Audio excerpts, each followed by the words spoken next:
La la la la la la la la la la la la la la la la la la.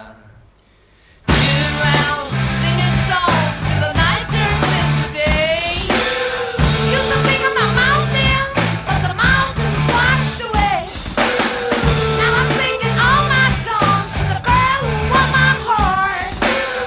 She is only being years old and it's a real fine way to start. Oh yeah, show is fine. I blow my mind. And it feels so good, yeah. Yeah, yeah, yeah.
Oh, it's so good.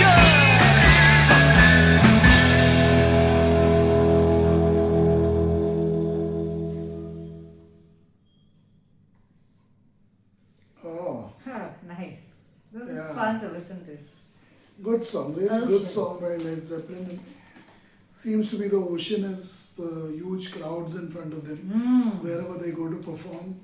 So it's all about the fans, and they're asking the fans to join them everywhere, it seems. That's what I get from the song. Yeah, a little cheeky, cunning marketing technique maybe. Get them everywhere, yeah.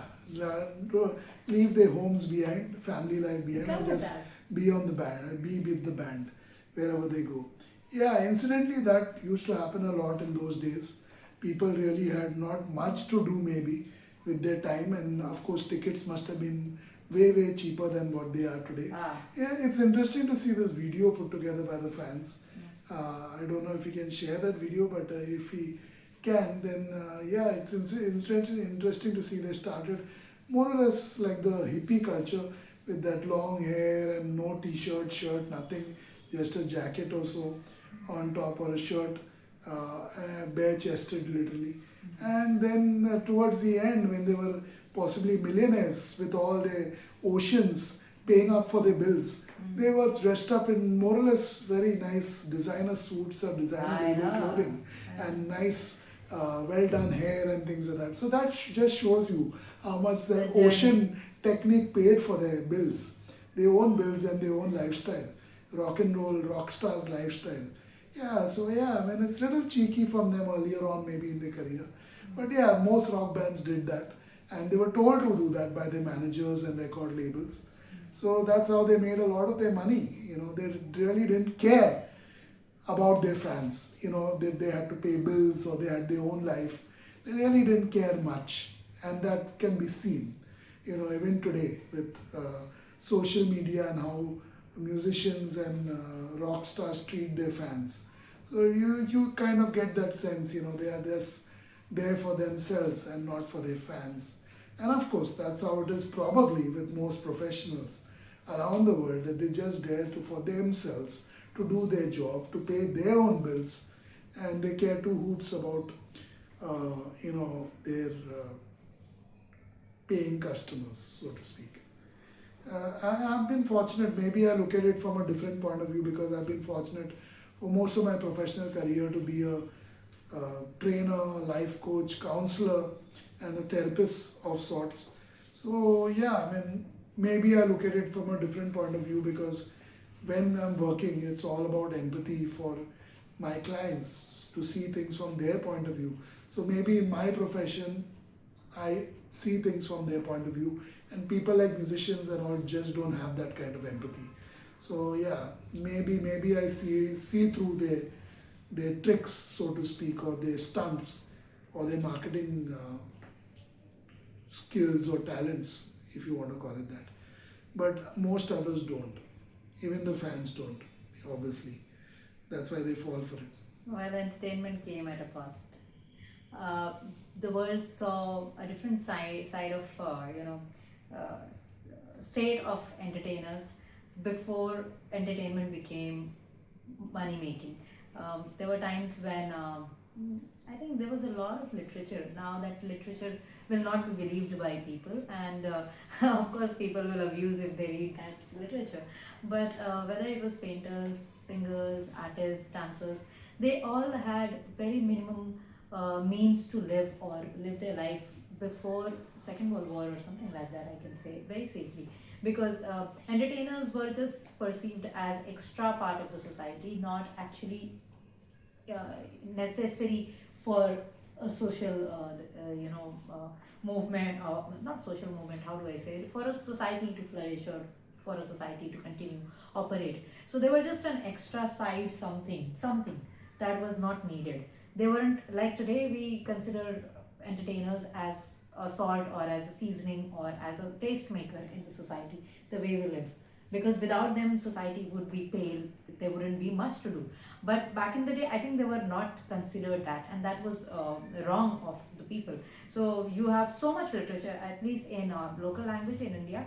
We have that, how people who were in literature and all, they never had money, they were always broke, they had no proper families or homes where they were supported by, because they mostly died in unknown or anonymity without people acknowledging what they did, including the world renowned painters whose pieces are being sold for millions and millions in the black market and what or European market and all. Even today, whether it is Vincent Van Gogh or whether it is anybody, their paintings were not sold back in the day for that rate. They died almost homeless or living on meager means.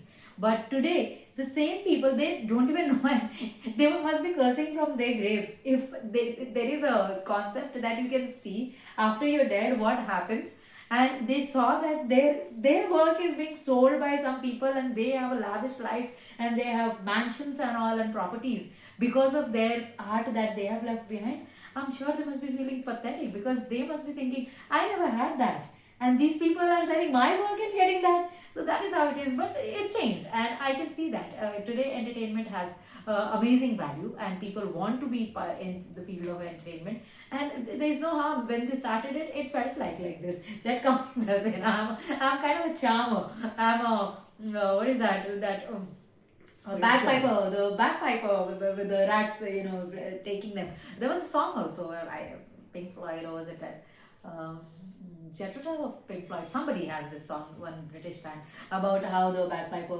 guy charms all the rats to the thing. So I don't mind that, in fact, because they had those. I'm not saying the same artist had those, but then artists had no place in society to having now the best. Artists are known for the glamour and known for the glitz and known for the money and everything that they flash today. Although the fandom or the fan culture is dead now. What Led Zeppelin or what Beatles or what all these artists at that time when it was booming, they enjoyed. Now that is dead because of social media and influencers on social media. Nobody wants to be a fan. I don't know how many fans are remaining of these bands now, because the people who were there from that time, now they are also slowly dissipating, if that is the right word to say. And the culture now is such that you don't have people becoming fans of people. That entire psyche or the mindset is gone. Everybody knows, oh, I can come on camera, why do I have to be a fan of somebody? You may like or adore somebody's work or appreciate someone's work, but then you don't want to be seen or called as a fan anymore. So this entire thing that Led Zeppelin felt, the ocean, now is actually, the ocean is disappearing for artists, because the ocean wants to do their own things as well. Things change, see how dynamics change from not having money to a lot of money to now not having fans probably. Everyone wants to be, yeah, you're artist, I like your work, but then yeah, I don't think that I'm gonna do anything for you. Like Led Zeppelin said, come along with us. Now people say, okay, goodbye, you're done. Thanks for entertaining us, and you did a great job. That's all. There is nothing, no other conversation or no other equation that people want to share with their artists. That kind of god-like imagery that people created back in the day because of the hippie culture. Although hippie culture had a lot of contribution to the booming of music industry in America. The whole scene that we see, UK also.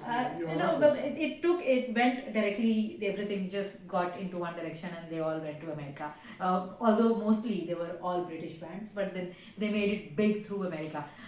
Because of the hippie culture being very strong, and of course India has a major role in that. So whether people have forgotten that or they want to be oblivious about it, but you cannot. That is how, I don't know, we don't acknowledge certain things, and then again we come back to the same thing. So it's the soft part, which is too soft for you to even realize that it is there. That kind of a thing. It's that subliminal kind of feeling. When it comes to Led Zeppelin, I've heard very little of them, and I keep saying that as I am discovering. I think the vocalist, his name is Jimmy Page. Right? Not sure. You're not sure who's the. I think it's Jimmy Page. Each time I think, I always say I think. I need to do some research on them now. He just puts in his personality into the way he sings. I remember Make a Baker. What is that? Make a Baker. The last time, the sultry song. You don't remember what is it? You don't remember too. My memory is bad, Savio. But you had a great memory with all this. He puts in that character in the way he sings. So each time it's very hard to not recognize Led Zeppelin unless he's not singing. It's as simple as that. When he's singing, oh, he's singing, and he's come with his antiques in the voice. There are actual antiques that he puts into his voice, and I'm saying it as a compliment, not as not as a criticism. I like all the things that he puts in. Sometimes it's childlike, sometimes it's just random. Something or the other is going on, and I think people connect with that. Yeah, probably do. Yeah, they are a good band. They are a very good band. Whatever is said, whatever we have said in this reaction, it doesn't take away from the fact that they are good musicians, good band, and you can sense it in every song of theirs that you listen to. You too can request songs for us to listen to over on our Patreon page. The link is patreon.com/Enoma. The link is in the description box of every single reaction video on our channel. We've done quite a few reactions to Led Zeppelin now, maybe 7 to 10 of them. So you can check out the earlier reactions. Just type Led Zeppelin Enoma reactions or Led Zeppelin Enoma in your search bar on YouTube or Google or whichever app you use to search, and you will find most of them, I'm sure, very quickly. That's it for this one. Goodbye.